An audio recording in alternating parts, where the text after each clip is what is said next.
ప్రభుత్వ ఉద్యోగులకు త్వరలో కొత్త ఆరోగ్య పథకం అట. బేసిక్లో 1.5% చెల్లించేలా మార్గదర్శకాలు. రేపు కీలక భేటీ అట. ఇప్పుడు గతంలో కేసీఆర్ వచ్చినప్పుడు కూడా ఈహెచ్ఎస్ జేహెచ్ఎస్ అనే ఒక స్కీమ్ పెట్టిండు.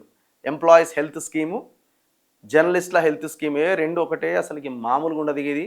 అక్రిడేషన్ ఉన్న వాళ్ళకే కాదు, అందరికి కాదు ఇది అన్నాడు. ఒక సంవత్సరం ఏమో పనిచేసినట్టుంది. కథం ఇక మళ్ళా కార్డు నాలుక గీక్కుంటుంది కూడా మనకి వస్తలేదు.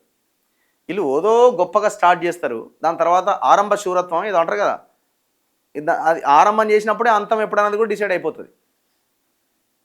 ఇప్పుడు ప్రభుత్వ ఉద్యోగులకు రావాల్సిన బకాయిల సంగతి ఏందో చెప్పండి. పాపం వాళ్ళు తలకాయలు పట్టుకొని కూర్చుంటున్నారు. ఆ రిటైర్డ్ ఉద్యోగులు అయితే పాపం దాదాపు 40-50 మంది చచ్చిపోయారట.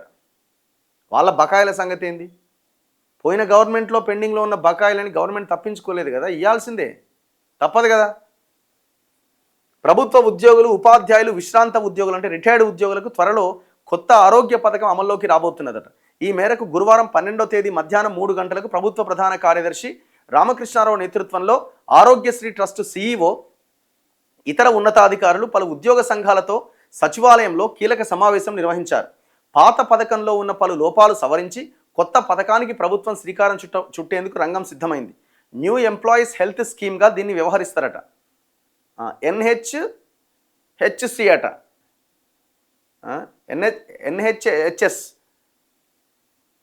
ఈ పథకాన్ని అమలు చేసేందుకు ఎంప్లాయీస్ హెల్త్ కేర్ ట్రస్ట్ ఈహెచ్సిటి ఏర్పాటు కానున్నది. ప్రస్తుతం ప్రభుత్వ ఉద్యోగులు, ఉపాధ్యాయులు, రిటైర్డ్ ఉద్యోగులకు నగదు రహిత ఆరోగ్య సేవలు రాజీవ్ ఆరోగ్యశ్రీ ట్రస్ట్ ద్వారా అమలు చేస్తున్నారు. ఇప్పటి వరకు ఈ సేవలు ఉచితంగా అందించినప్పటికీ అవి నామమాత్రంగా ఉంటున్నాయట. నామమాత్రం కాదు, అసలు వాళ్ళకి ఆ స్కీమే సరిగ్గా ఇంప్లిమెంట్ అవుతలేదు. ఏదైనా డబ్బులు కావాలండి. ఏం చేస్తారంటే వీళ్ళ గవర్నమెంట్ హాస్పిటళ్ళకి, ఆ ప్రైవేట్ హాస్పిటల్ వీళ్ళు ట్రీట్మెంట్కి పోతారు, క్యాష్లెస్ అంటారు, ఆడ చెల్లింపులు ఉండయి.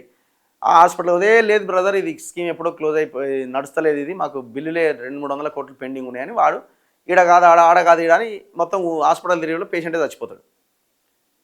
అట్లనే ఉంటుంది. ఇప్పుడు ఆరోగ్యశ్రీ ఎట్లున్నది, ఎట్లా నడుస్తున్నది, ఇది కూడా అంతే.